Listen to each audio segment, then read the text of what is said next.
Greetings, sir. When we talk to people on behalf of plant-based society, generally encounter questions like people get confused and get defensive between veganism and vegetarianism. How do we help them make the connection without being feel forced? No, it's simple. You can start from anywhere. You may simply say uh, you are a vegetarian, but you are not a vegan. So you take milk, right? Yes, sir. So you take milk, right? What are these shoes you are wearing? What are these shoes you are wearing? Is that leather? Is that leather? Is that leather? Yes. No, no, no, no. I'm not asking. I'm demonstrating. So that's probably leather.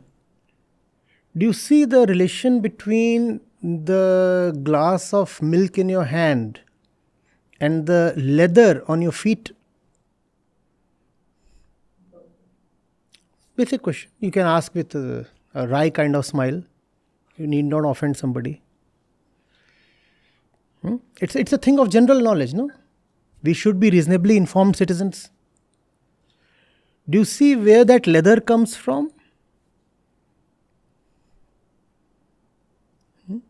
That leather comes from the same cattle that was exploited to give you milk as long as it could. And when it couldn't, then its flesh was extracted and probably exported. And the leather came to you in the form of your shoes and your waist belts and what else? The wallet in your pocket and many other things. Do you see that milk is the leather? Do you see that the milk is the flesh?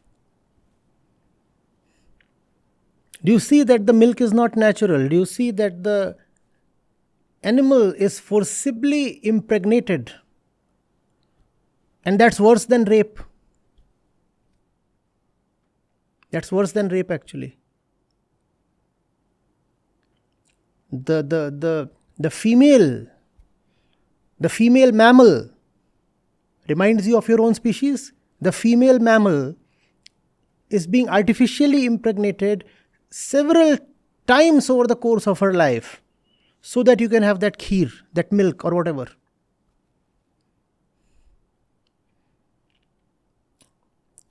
And then, the female calf is of some use. So she might probably be retained. But the male calf is of zero use. Zero. What's the point in feeding it? Nobody feeds the male calf. You know where the male calf goes.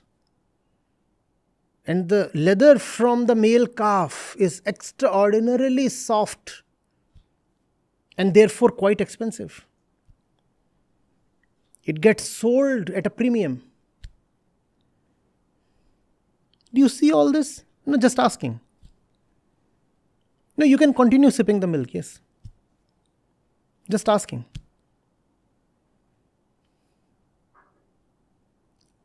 And these are questions of general knowledge, right? I mean, if you sit for the UPSC exams, one of these questions might actually be asked there. So it's not something personal or controversial. I'm asking you something that you should anyway be aware of as a responsible citizen. India has a great meat export economy, and India has a great leather industry. So much so that some of the IITs offer BTech programs in leather technology. That's unheard of in most of the other universities. Where is that coming from? That's coming from that glass probably. No, you may continue sipping it. BTech leather technology.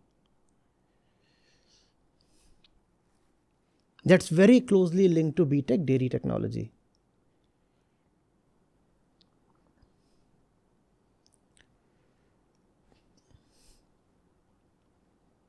And when you say you are vegetarian, kindly tell me the tree you are getting your milk from. Coconut, banana, some magical banana. You squeeze it and you get banana milk.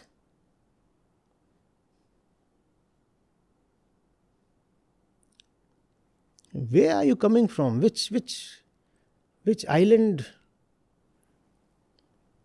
Which planet of the solar system that you think that milk is vegetarian?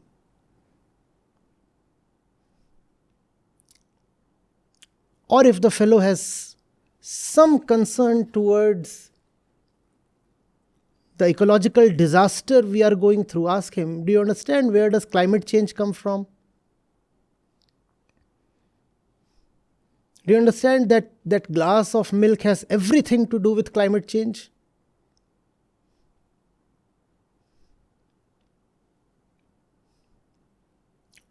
Do you understand where does the depletion of forest cover come from? Do you understand that the cow or the buffalo is a huge animal? And to get to that size, she requires a tremendous amount of feed. Where does that feed come from? That feed comes from clearing away of jungles. You clear the jungle so that you can cultivate grains. 80% of those grains go to animals of slaughter.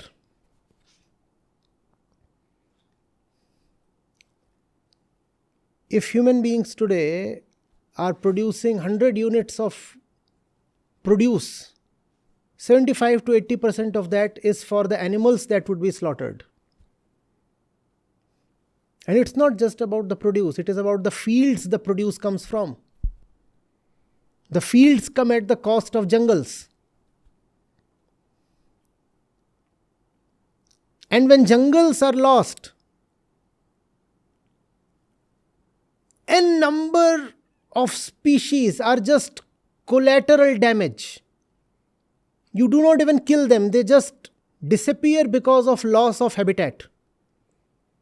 You think you are just clearing away the trees. No, you have cleared away so many species. They are gone forever, never to return. No, why do you want to keep away that glass? Finish it off.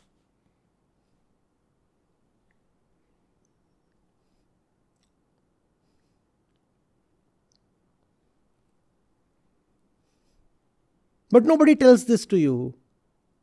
Because the flesh industry, the milk industry, the leather industry, and there are so many other things that you derive from the animal's body. All those industries are interlinked and they are huge. You could add several more O's to the sound I just made. Huge, never to stop, infinitely huge.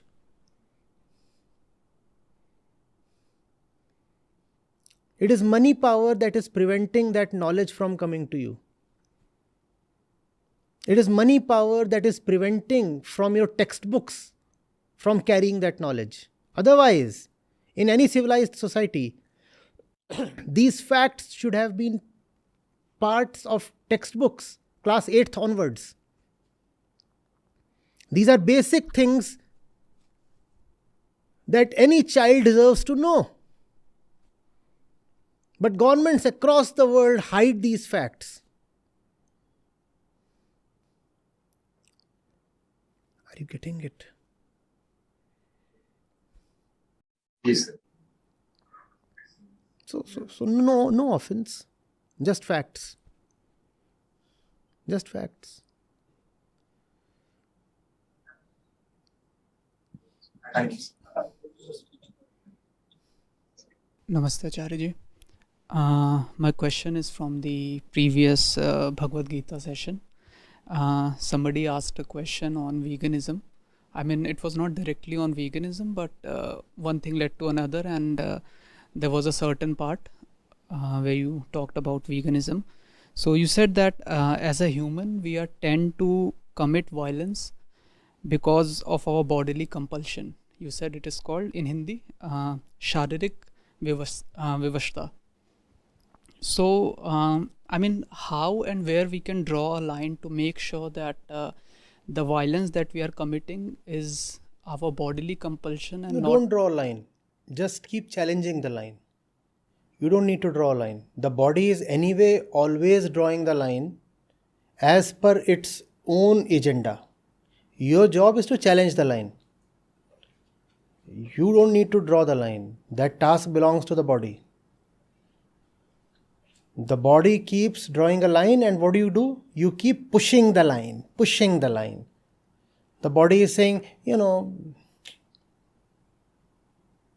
can have that glass of milk. And you push. You say, all right, after 2 hours.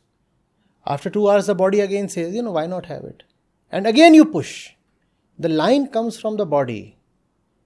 Your job is to struggle, strive. That's what you're here for. To struggle against yourself. Never to draw any line. And you have to go till the point where all the lines get obliterated. So I think it depends on the individual. It's not. It depends on where the line currently is. And at no place can you say that you don't need to push anymore. You just need to keep getting better and better. You have to keep pushing continuously, irrespective of where you are. Because the body will be there till the last breath, no? So the body will keep throwing some line at you. Your job is to again and again challenge it. Last year, we had a session with YV Care on ahimsa, and there was a lady. She was an activist, and she asked a question with you that they rescue animals, and some of those animals are habitual of eating meat, and in order to make them survive, they have no choice but to feed them meat. So you said that it's wrong because you are saving one animal and you are killing another one just to make that particular animal live, and so that's wrong. And you also said that, and that line stuck with me, you said that we have to apply the same rule on us, even to survive or ourselves. If something happens, suppose we are in a hospital, and in order to survive we have to maybe consume a chicken soup or something, then we have to let it go. See, first of all, don't get into situations where you have to pet animals that require flesh for their life. And if you do that, then happily there are vegan alternatives to all that. Cats and dogs all have packaged vegan diets available. I hope you are not domesticating wolves or cheetahs. That's the flavor of the season. So as far as cats and dogs go, there are vegan diets available.